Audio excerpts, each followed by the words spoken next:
What I have here is a 2014 Mercedes-Benz E550 with a 4.7 liter engine, 4MATIC, and twin turbo.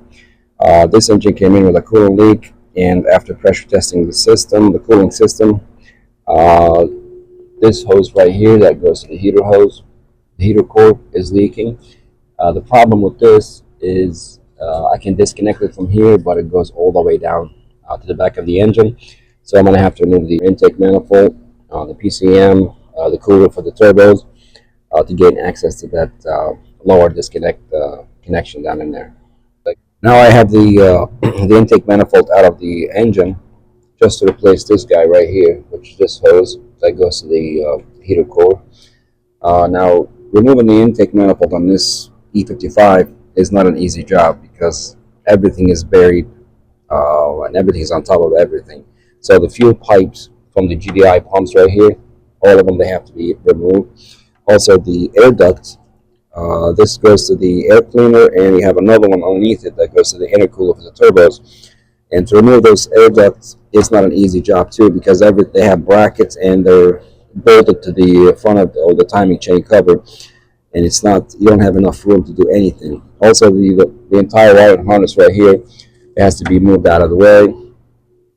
Disconnect the injectors, the coils, basically everything.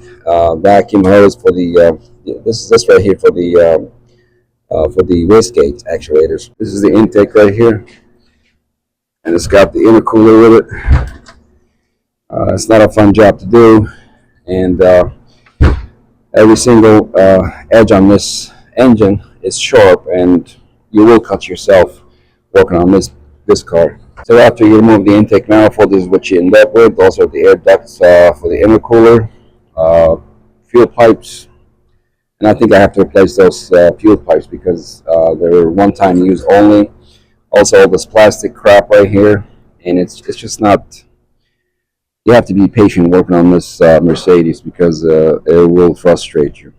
The problem is I cannot pressure test the cooling system with everything apart. I have to put everything back together and pressure test it to make sure this hose is not leaking or other leaks are present in the engine. Now all this work is just to replace this guy right here. Uh, the old one, I think, is cracked from up here and it's leaking. And as you can see, it's crimped, has clamps on it. You can actually just change this guy. It does have a quick disconnect on both ends.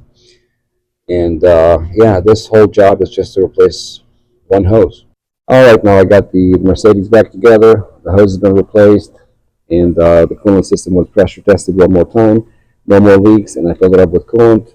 Let it run. I have heat. Everything looks good, and no more coolant leak on this E55 Mercedes-Benz.